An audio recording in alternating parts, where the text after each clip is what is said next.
Good morning and welcome back. Welcome to Who Am I? Who am I? What is who am I? What is who am I? What the heck am I doing? I'm trying to find my way. I feel this voice inside of me wanting to speak, wanting to explain who we are and how this works. I feel it. I feel this voice inside of me. And so I have developed this platform where I give her a chance to speak.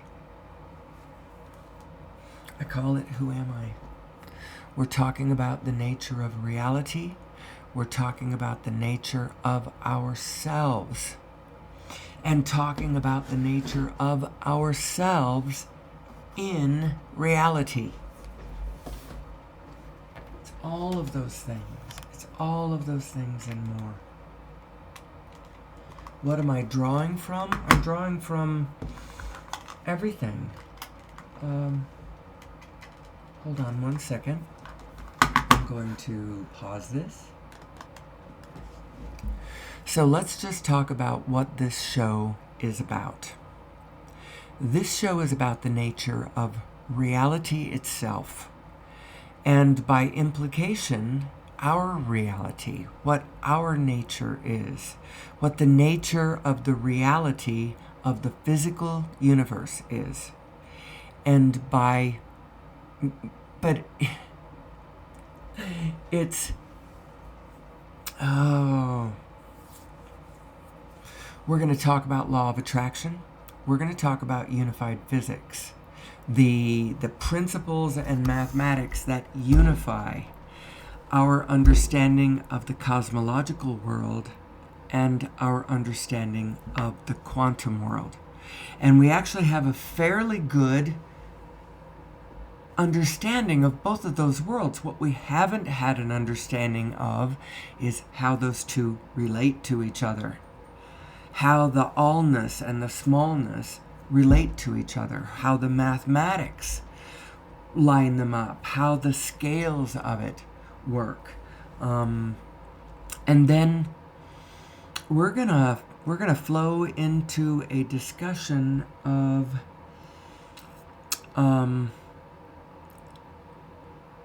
how we fit into that equation, how we as physical human beings fit into the equation, how we as consciousness fit into this equation.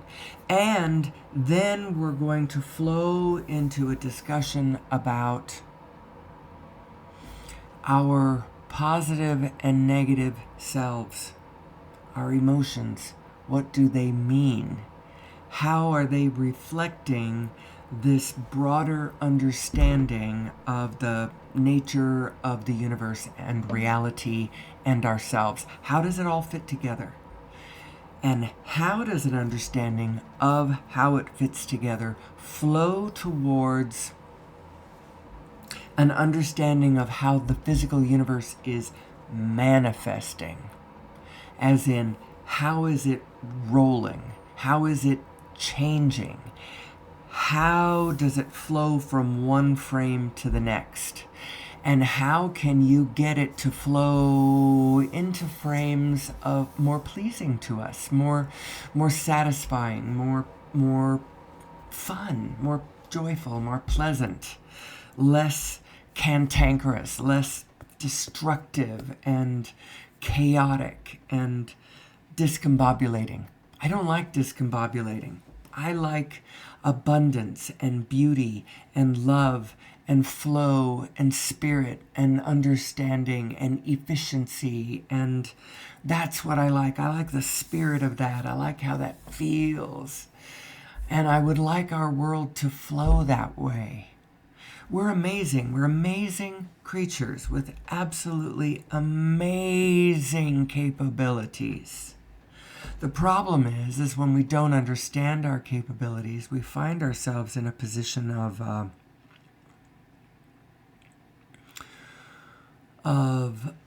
being really destructive creatures. We are very destructive, painful, suffering-creating creatures of tremendous chaotic potential. We are. And the difference between the one picture and the other picture has to do with our understanding who we are. And so that's why I have to do the show. I have to do the show. I just have to come into this space and talk about who we are and dream about the better thing that we can be. Dream about how cool we are. Honestly face what we've got in the current state of our physical manifestation, but don't stay there for longer than just a tick. Just look there and go, got it, see what we've got, it's not so good. How can we make that better? It's difficult to look at the whole picture.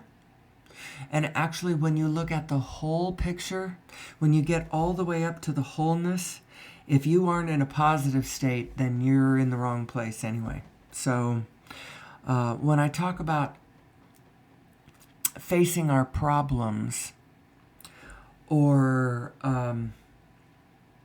even acknowledging our problems, I mean it in a pretty transitory way. I'm not going to stand and look at any of our problems and declare that they are fixed or permanent. There is no problem that we have that is not completely amelioratable. And I believe that the amelioration path leads right through an understanding of who we are. So let's get going. Who are we? Who are we, and what are the laws of the universe? What are the actual laws of the universe? I bring these up almost every day because I've found some pretty good foundational points that are always good to sort of, ground us in our discussion. I like Bashar's 5 fixed points of the universe, or 5 fixed things that there's nothing you can do about. Only one is actionable by you. The rest you just have to accept. Things like you exist, and there's nothing you can do to change that. Now, what that means, in what manner do you exist in a way that can never be wiped out? That is what that one leads to. That's the really interesting questions that first fixed point leads to. What the hell are you talking about? I can't not exist. I am this physical body and it's going to die and you're... Blah, blah. Well, pull yourself back to an imagining of your pure consciousness and just look out of your mind's eye out onto whatever. Close your eyes, look out with your mind's eye. Pull yourself all together, because you might be all scattered. You might not even have any sense of who you are, because you're all pieces of yourself, and so you're just inhabiting a piece of yourself in this moment, and you don't have access to all the rest of yourself, so you don't even understand what I'm talking about. I did unpause this, didn't I? Yes, I did. Hold on one second. So, nevertheless, whether you realize who you are or not, there is an aspect of you that existeth unto all eternity. I think of it as like a front row seat to the parade of eternity, or existence, or the parade of life, or the parade of whatever you want to call it. It's a front row seat. It's just your mind's eye. It's just your... Anyway, you exist, nothing you can do to change that. Another one is everything is here and now. There is nothing you can do to change that. Now, the human consciousness adds something to that equation, because we can imagine yesterday and we can project tomorrow. And so we imagine that those things exist, when in actual fact they don't actually exist. What they are, what you are experiencing, if you are remembering yesterday or projecting tomorrow, you're feeling vibrations.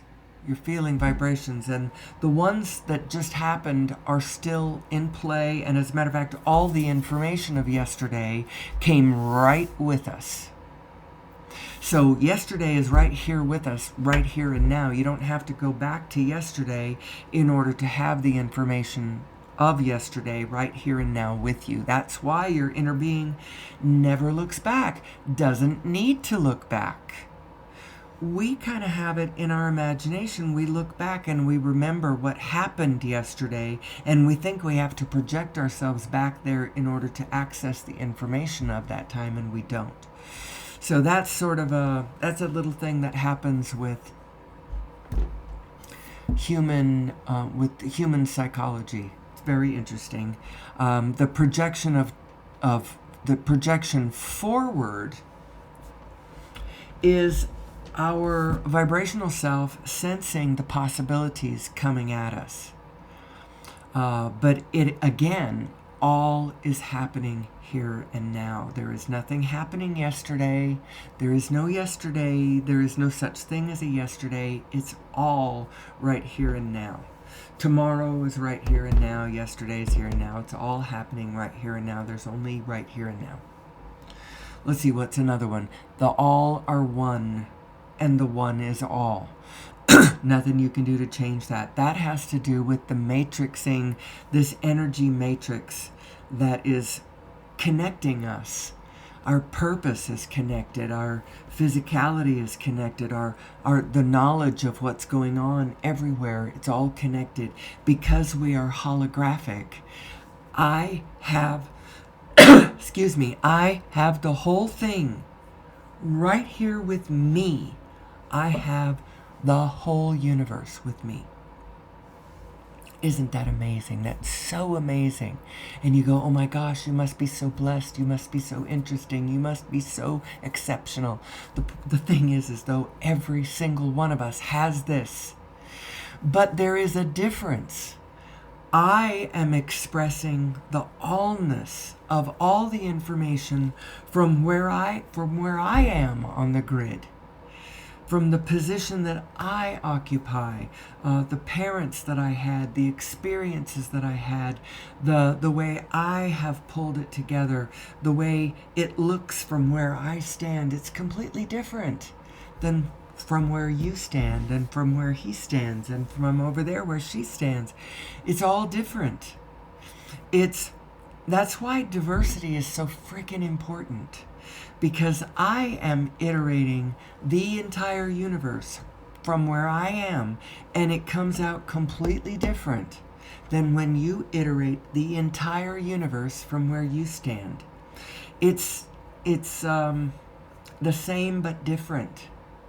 And that's what the whole thing is. It's really, really very, very cool. And we should quit fighting with one another, and we should start cooperating with one another, loving one another. But it doesn't have to be like everybody has to run out into the streets and, go straight to the soup kitchens and start passing out soup and blankets, although that would be a nice start. But what you really should do, the thing is you'd end up with way too many people at the soup kitchens and a whole lot of other places where shit needs attention and nobody look in that direction, because what you really have to do is start understanding your own configuration. And then from that point, follow your bliss. Follow your impulses. Follow what calls you. And it may be that what calls you is cooking magnificent meals for magnificent people. And if you spend all your time thinking that it has to be this certain vision of austerity, I am out there on the austerity point, passing out abundance at the point of austerity.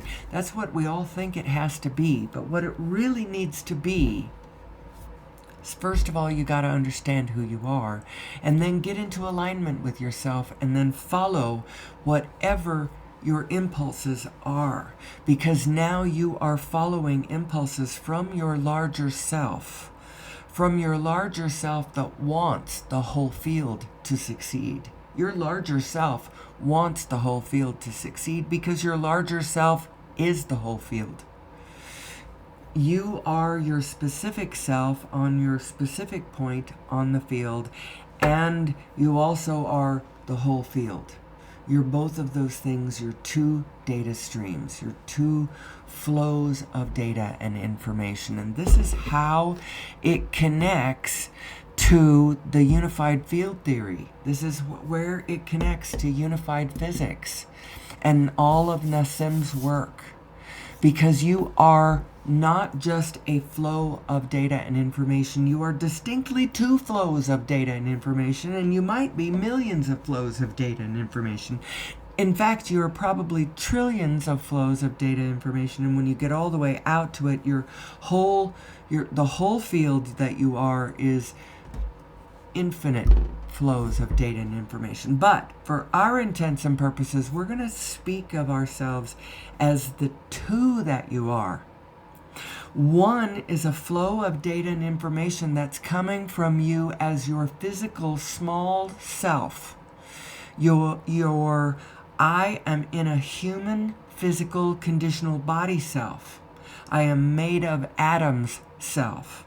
I have a physical brain that doctors can operate on, that can think thoughts inside of my physical skull.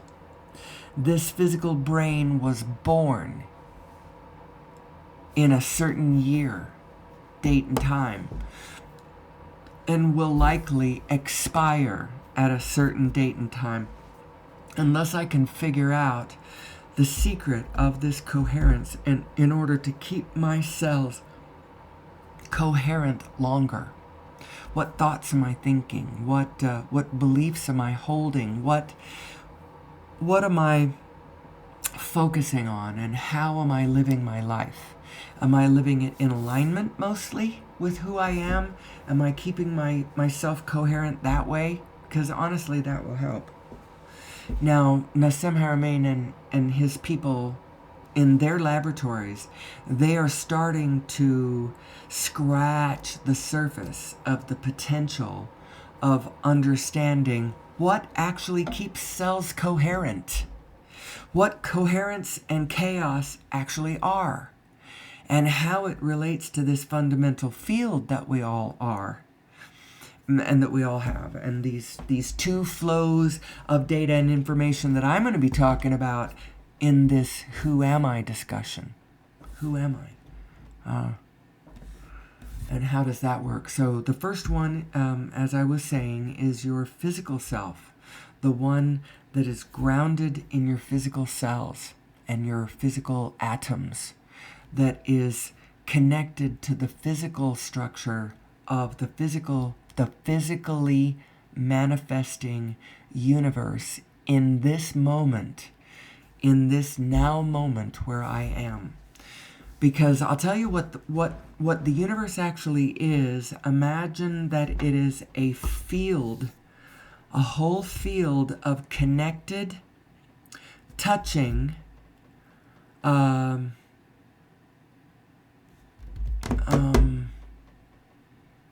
oscillating, Planck-sized frequencies. Now, what creates the physical part of it, and that physical manifestation is rolling. It is not staying the same, which, by the way, I never finished the 5 fixed points of the laws of the universe. The fourth one, I made it to all are one and one is all. There's nothing you can do to change that. The fourth one is the only actionable one. That's the one that says what you put out is what you get back. And that has to do with frequencies. The frequency that you put out is going to be the frequency that you receive back on. So whatever your vibrational offering, the total sum of your vibrational offering that you are emitting you're transmitting it, actually, you're emitting it to the universe. Whatever that is, that's the frequency that you're receiving on. The one you're transmitting on is the same frequency you're receiving on. And that kind of means is it's either a clear channel or it's a scrambled channel. You're either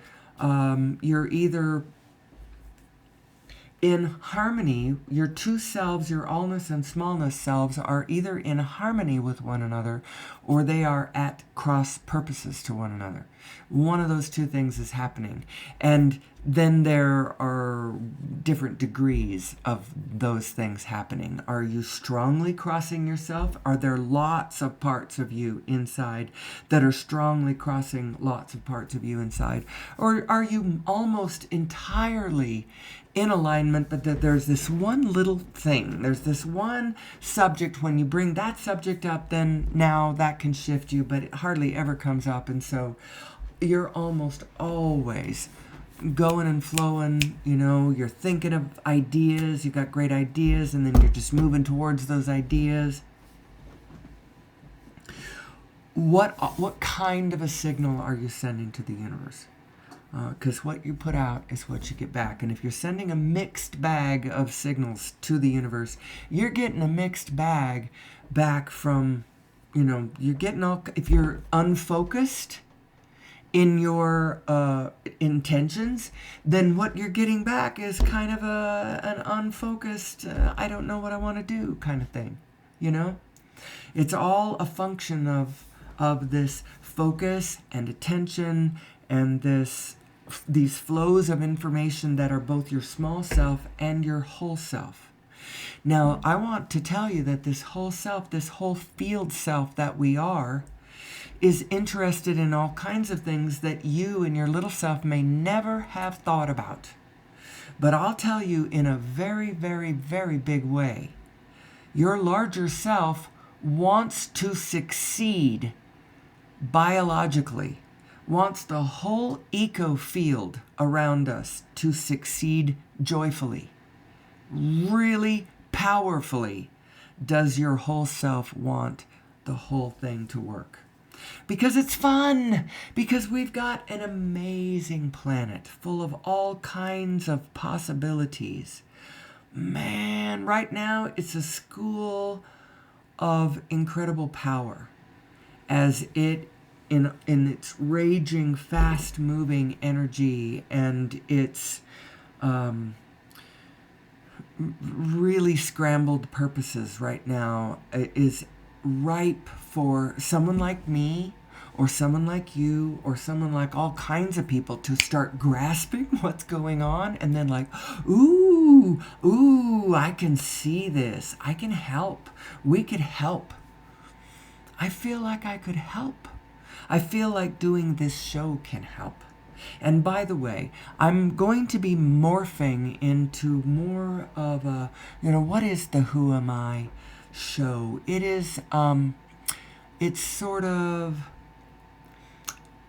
a fireside chat with Amelie Starchild. We're just going to be, riffing and biffing about the universe, and there's nothing serious going on here, so there's no urgency to this. There is no urgency to this. But if you want to come camping with me, I've got the wine. My wine is not chilling because I drink red. And right now it looks like there's a nice glass of beer and some fruit on the table. And a very comfy fire going and a camp chair, and the sun is setting. We've got a comfy tent over there with a very soft, warm bed ready for us when we're done riffing about the universe. So I think that's what I'm going to be doing every day. I should probably make Amelie more of a personality, because there really isn't any urgency and everybody's hitting the airwaves right now. And there's nothing that's going to make them come to listen to me unless I have a personality that they want to come and, that I make them feel safe and I make them feel comfortable and I help them open their eyes and see our amazing future stretching out in front of us. But don't get too worked up about what we've got right in this moment. Because if you get too focused on all of the specific details of everything that's going on right now, you won't realize how easy and natural the shift and the change is going to be. It's going to be easy and it's going to be natural in the same way. I mean, look back and realize how easy how easy was it? Was that easy to change from the 19th to the 20th century? Was that easy? It actually wasn't easy because we resisted it so hard. And so in order to wrestle those first moments of change out of us, we had to go all the way to World War. And now it just changes and changes and changes and changes, and it changes so fast that some of us old timers, not me particularly, I'm like, bring on the change. I am so ready for way more change than we're getting. I want to see fossil fuels the heck out of here. And I want to see an amazing future that is only hinted at right now. If you sit along the side of a river with a piece of grass in your mouth, looking at the water and gazing at the clouds, and start to image in your mind's eye what the world will be like the day that we generally recognize that we do not have to use fossil fuels. Now, right now, there's just a few of us that realize that fully realize that there is no possible way that we need to be using fossil fuels. We just don't.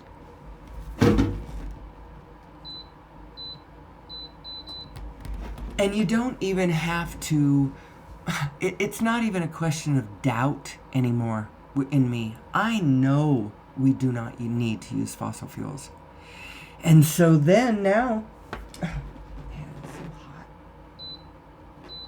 I'm just going to turn it off.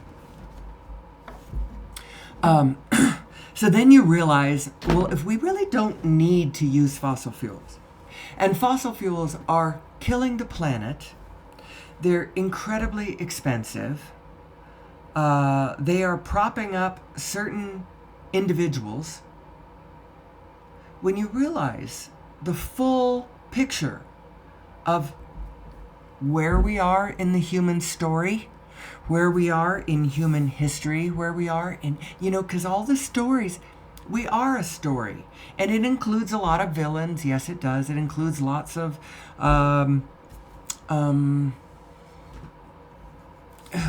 what's the word? Hold on. It includes lots of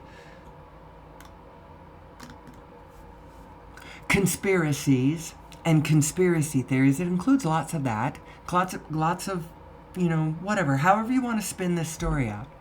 But ultimately, the really interesting part of this story is that at the end of the day, there actually never was any us and them. It was always human beings trying to figure out who we are, what's the meaning of our lives, what's the object of the exercise, how do we get along with one another, how do we even deal with our negative selves, what is our negative self? What are these demons that we keep? If there is no us and them, then what the hell is the meaning of all the bad players? If it isn't us and them, then what is it? Because there certainly are people out there who are behaving in ways that you wouldn't want them to behave. There are murderous, selfish, greedy, falseness writing assholes out there who are smashing norms. They're smashing our organizational structures that we have spent 250 years, building up. So what's the meaning of all of this? If there is no us and them, because if you look at it in the conventional way, there certainly is an us and them. And if you're on, You're either on one side of the political spectrum or the other, and depending on which side you're on, then the us is one thing or the them is the something else, or but there is no us and them. But if there is no us and them, then explain it. What's going on? What's the meaning of war? What's the meaning of murder? What's the meaning of cruelty and child abuse and pain and suffering? Why are we even in these bodies going through this torture? Why? What's the point? Well, the point is to understand. If you step back enough paces and get enough clues, the world you're living in is a giant, enormous freaking cryptogram that you can decipher. You can figure it out. You can go, oh, that's what's happening, and I'm going to tell you what's happening. You are two selves. And one self of you is connected to the whole freaking universe. This particular self of you is purely vibrational, because it's the vibration of the frequencies that connect us all together. It's the 0 point. So if you understand how 0 point energy works, what the Plancks are doing, what they are doing is they are all touching one another. And you can see them doing this at the quantum scale. Look at because we are all the scales. It's not like the little is just a little piece of it. When you gaze into the small, in a way, you're looking at the whole thing. And then when you look out into the large, again, you are looking at the whole thing. You're always looking at the whole thing, whether you peer into it small or whether you look at it, gaze back out with your eyes and look out into the cosmos. Either way, you're looking at the whole thing. And so it's all of it is how do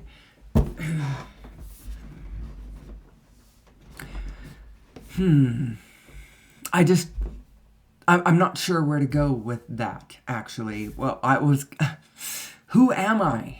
Who am I? You are both. You are both your allness and your smallness. Both of them.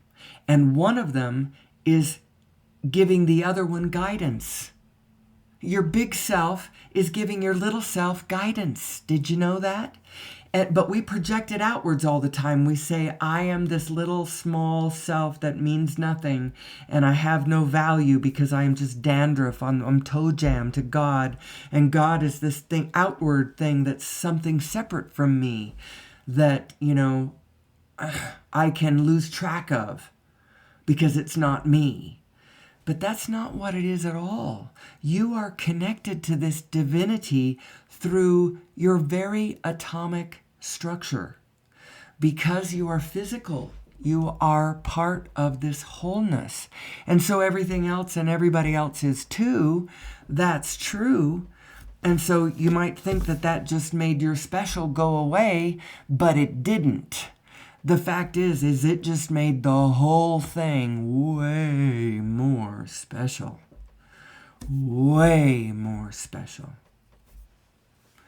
So, who are you and what is the meaning of your negative emotion? That's what most people don't understand. They hear all this stuff about how important the positive side is, and that, only your positive side is real. Only the love is real. The other stuff is there, but it ain't real. Well, it's real. It's I like that idea, only the love is real, because that has to do with you identifying internally. That's what that one has to do with. Now, clearly, the physical evidence of people not acting in love is everywhere. So that's not what they're saying when they say only the love is real. That has to do with, like I said, it has to do with an internal identification from inside of you. So as you're walking around in the world and you have two aspects, there's two things you have to think about when you're trying to ascertain the meaning of the negative self. One is you've got to understand the meaning of it from within yourself, because you yourself are going to experience negative emotions. You just are. You just are. There is no way that you can live the experience that you are here to experience and not sometimes get crosswise of your own energy stream. You can't help it. However, when you understand how it's designed, how you are designed, and who you really are, when you get crosswise to your own energy stream, it feels uncomfortable, and you immediately recognize what you're doing, and you can get back, straight with yourself. You don't have to be over there in that negative self very long. That's when you are in the experience of dealing with your own negative self. The other side of this, as a human being, is we have to deal with other people's negative self and them flailing around in front of us, trying to get what they want from a complete misunderstanding of who they are and how it works. So those are the two places where you are asked to understand your negative self. And so we're going to talk about what the negative self actually is.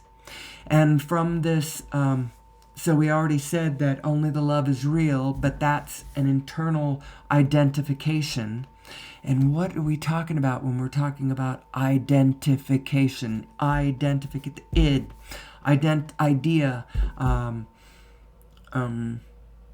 We're talking about the I am. We're talking about who am I? That's what we're talking about. And so who you really are inside of you is a positive energy stream. That's who you really are. That's why only the love is real. However, because you're this dual configuration and you may not understand that you are this dual configuration, you can get crosswise to your own energy stream and find yourself in a state of negative emotion. And if you don't know what's happening, then now you are probably focused outward on the projection that you are projecting, which is actually... So it's really important to understand who you are and to understand what your positive and negative side really is. Get yourself lined back up when you find yourself in a negative state. And when someone else is in a negative state, they're all grumpy or they're all whatever it is that they are, have more understanding for them. Have more compassion for where they are. Now, what I have found is that if somebody grumps at me or right in my general vicinity and I find myself stung by it in some way, maybe they're close to me, maybe I love them and they're grumpy at me for some grumpy reason of their own, I can certainly forgive them. My heart is full of nothing but forgiveness for them and compassion for them because they know not what they do. They really do not know what they do. However, I may find that I love them from a slightly safer distance because I don't like being snapped at or grumped at or, and I myself am a very, very timid person. The person who appears to be doing this show does not seem timid, but I actually have quite a bit of timidity and shyness within me. It's one of the reasons why I'm kind of a hermit. But I don't see that as a problem. I don't need to be anything other than who I am. I just need to understand who I am and why I be who I be, so that I can be it better and more joyfully and with less resistance to the world around me and offering less resistance for the world around me too, because I have come to believe in the path of least resistance. I think the path of least resistance is the noble path. Now, I think that everything that we want is downstream in a path of least resistance. And if all of us would understand who we are and what we're actually about, we could quit resisting one another and start flowing downstream, start expanding naturally with who we really are. Teach every one of us, teach all of each other, that's the word, teach each other how to follow our bliss, how to face reality, true reality. What is reality? Did I finish those, by the way? The fourth one was what you put out is what you get back. And the last one is everything changes except for the laws. There's nothing you can do to change that. And the reason, what they mean when they say everything changes, it's the material manifestation. The rolling manifestation, what the material has produced, the shape of it, the height of the mountains and the spin of the planets and the configuration of the furniture, the position of the clouds, all of that stuff. That is the physical, where I am standing on the planet and where the planet is in the solar system and where it always changes because that's just what it did. What happens is every Planck instant, the whole thing is winking completely out. And then the very next Planck instant, winking completely back in, completely fresh, completely anew. And the only thing that holds it to where it was, because it doesn't look like that's what's happening, because it mostly blinks all the way back in, almost exactly the way it blinked out. There's actually very little change. And the only reason that happens is because of focus and attention. If you put your focus and attention on something, you can hold it there. Otherwise, it's changing. It's changing. It's changing. And that's one of the reasons why human experience doesn't change faster. And sometimes it takes world war to get us to change, because we get ourselves fixed in this idea of who we are and what's going on, and we just won't change. And it took World War I to get us out of some of the fixed ideas that human beings had about who we were and what we were about and who had value and what the social order was supposed to be and, what everyone's position in it was. And there were a lot of people who were not feeling the vibrational okayness of all that. They were chafing, the servant class and women and colored people. They were all saying, this is crap. This is crap. You've put me in this box and you're never going to let me out. And it took a lot more to change us than it does now. We're just changing. We're just changing. And that's a good thing. But you got to get to this moment where you ask yourself, well, what's the object of the exercise? What's the meaning of what we're doing? Where are we headed? My personal belief is we are headed to joyful sustainability, because that's what the whole field wants. Human beings aren't quite on board with that yet. We've got a lot of weird ideas, weird religious ideas, and weird ideas of blame and shouldness.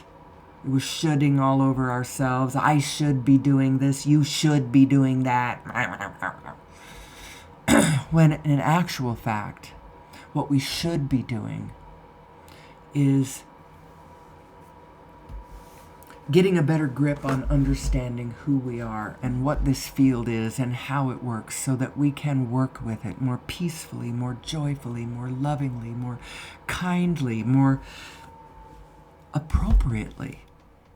You know, we're sort of in a position where, because we don't understand how the morale works or how to get better than what we've got, we're in a position of, well, and the beatings will continue until morale improves. And that old joke is funny because you recognize that whoever's doing that has no concept of what actually boosts morale. Certainly beating people doesn't boost morale. And throwing them into prison forevermore and believing that they are wickedness beyond redemption, as evidenced by their actions that they perpetrated.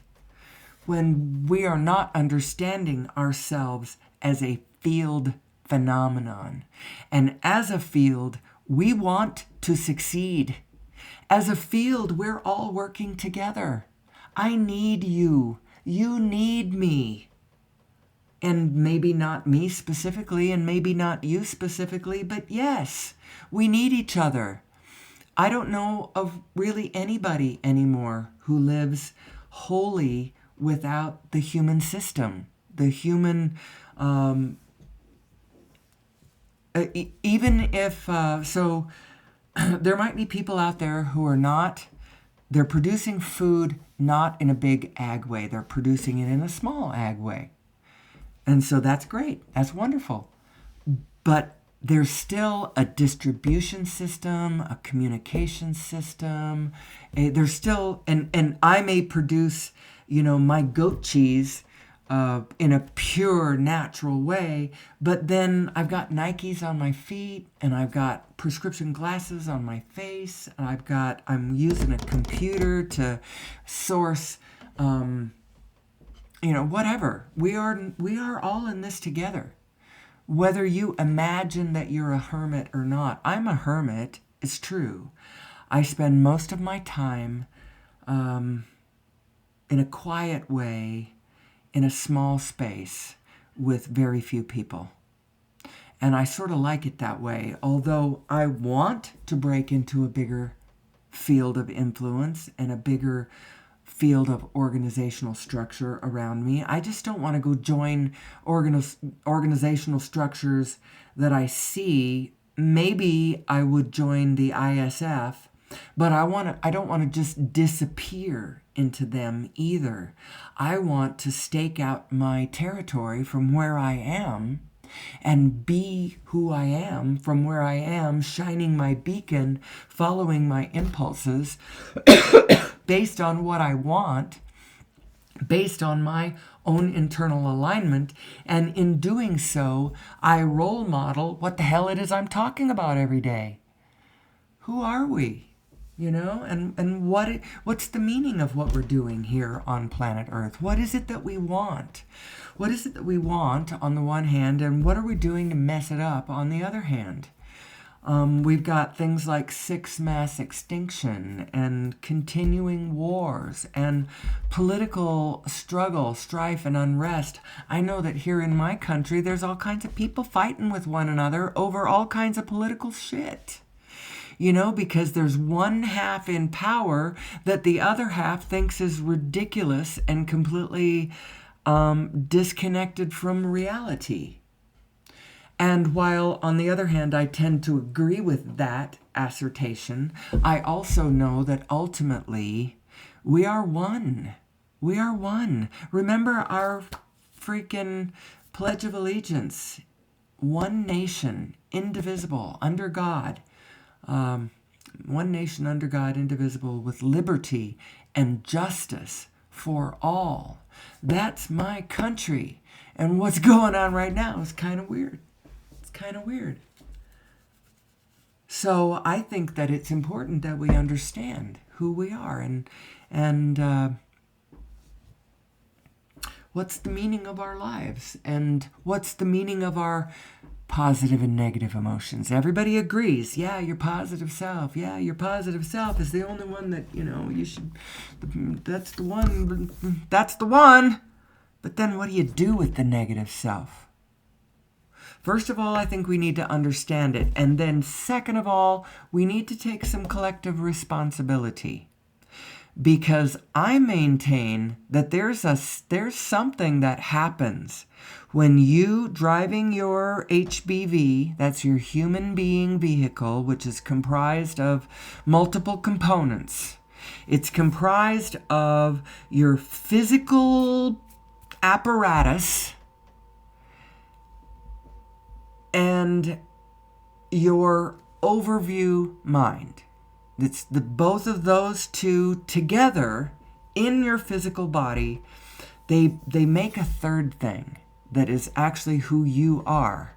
You are a synthesis of this overview and smaller view. The overview is coming from the consciousness rising from your atomic structure itself. Consciousness is a property of the field. It is not only contained in the skulls of biological beings who have achieved a certain level of self-awareness. Consciousness is a property of the field. Now that's a pretty out there assumption. And I will continue to maintain that. I think that that's going to be the most interesting thing that artificial intelligence is going to show us. It's going to all get to a level of self-awareness where we recognize, oh, the field itself has self-awareness properties. But this is all good news because we can use all the intelligence that we can get. And isn't it wonderful that the whole field is there to assist us in what's the object of the exercise? Joyful sustainability. Who wants to do that? The whole field wants to do that. Who are you? You are the whole field. You are the whole field and you're a physical body. You're both of these married together. And I know what I was gonna talk about this energy field that is created, this negative energy field that is created when you in your HBV get backwards to who you really are, and that positive stream of data and information that is flowing and expanding forward. When you get crosswise to that, and the way I like to say it is, it's like you get turned backwards. And you think you're facing forwards, and so you start moving, but you're not moving forward anymore. Now you're creating a negative energy field, and it's not just you that's gonna have to deal with it. You have created, and I like to call it these kind of words because they give you cosmological and mythological and archetypal connotations. I call it Shiva energy and Loki energy and demonic energy. Those are all chaotic words. They have to do with, like burn it to the effing ground kind of, spirits.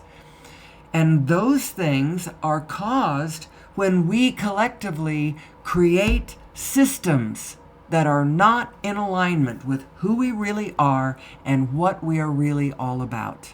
So whenever we create systems that, create these little false inward swirlies that cause the currency to flow to massively to a single individual instead of flowing out to the rest of the field, then what it causes is all kinds of negative emotion is what it causes when people don't have the resources to feed their children. They get angry. They get frightened. You think? And so it's really important that when we think collectively, we really need to understand our collective self. Because otherwise we're creating all kinds of trouble down the road for us. And the reason that we do that is because then the trouble is going to cause a great big kerfuffle right out in public where we can all look at it and refer to it. And it's like a big visual aid, a big illustration of who we are and what happens when you get your panties in a bunch and you get backwards to yourself and you don't understand the energies and you let all the demons out. That's what happens. And how do you fix it? You understand. That's really all it's going to take, is understanding. And so to that purpose, I dedicate this show. I dedicate any of the future fireside chats with Amelie Starchild. She just wants to help us all understand who we are so that we can live a more joyful existence.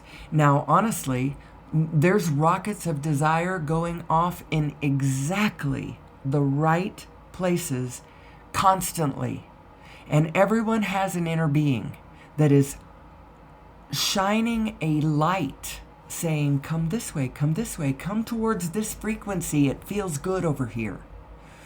But you've got to understand who you are and what you're listening for. You know, you're listening for alignment.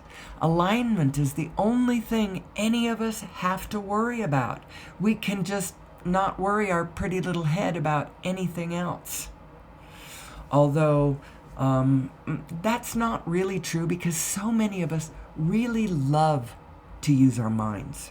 We want to use our minds. Our minds are quick and active and clever. So just get that clever, quick mind into alignment with your universal mind. Get it into alignment. How do you do that? Well, first of all, know that if you're in alignment, you feel good. And a lot of people, they don't know how to think in a way that makes them feel good. When they start thinking too much, their thinking mind takes them into places where it doesn't feel good. And the reason that happens is because maybe they went into their thoughts and did not take their inner being with them. They went into thoughts and they thought, well, you know, I could just do whatever thought I want and it doesn't matter. But if you go into a thought and that thought feels uncomfortable for whatever reason, but it should feel uncomfortable because it's true.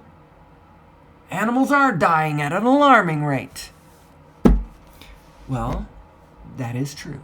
That is true. And so that actually brings me to another point, which is your negative mind is not exactly wrong. It's just not showing you the whole picture. And it's not showing you the part of the picture that's going to lead us out of the problem. That's the biggest part of that. You know, it's true that 6 mass extinction is happening on planet Earth, and it makes me want to wilt inside. It does. I love my planet. I love my planet. Animals are so wonderful. They're so cute. They're so magnificent. The big ones. You know, the whales and their haunting sounds, and the elephants and their tragic. I love our planet. I love our planet, and I want to see it flourish. I want to see human beings all across this planet understanding who we are, and how to be better, how to live a more joyful, more connected, more organized, blessedly organized, in order with our allness and our smallness, our allnesses and our smallnesses, because that's what we all are. And there is no us and them, and we don't get it right until we have figured out how to get along with one another. And I mean everybody. We got to get along with the Chinese. We got to get along with the Arabs. We've got to get along with, let's see, who else do we have problems getting along with? We have to get along with the Republicans. We've got to get along.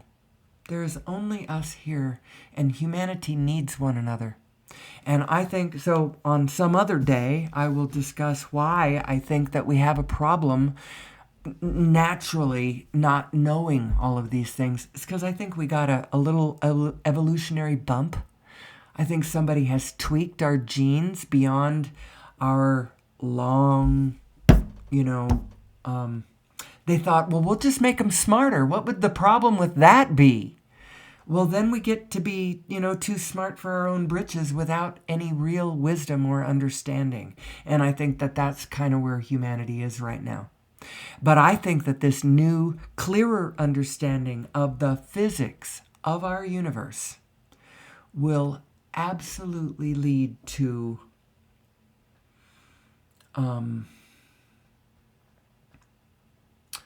peace on earth. It will lead us to the blessed future that we're all looking for, where no carbon footprint is ever an issue, where we are aiding and abetting and assisting in the resurgence of life and beauty and order all over this planet, allowing, the divinities to reestablish the wholeness that we are snipping the threads of every day. We do have a wonderful future in front of us, but we're going to have to understand who we are and how this divine matrix actually works. And so until tomorrow, I'm going to go over, I'm going to pause this and go over to the chat room, check out what's going on. And, but until tomorrow, when I will come back and we will sit by another campfire and we are going to discuss everything. Who am I? Who am I? And what would make a better world? Understanding is going to make a better world, I promise you. And there is no way that consciousness is not in front of us, because the whole field is conscious. And with that, I'm going to leave you until tomorrow. May the source be with you.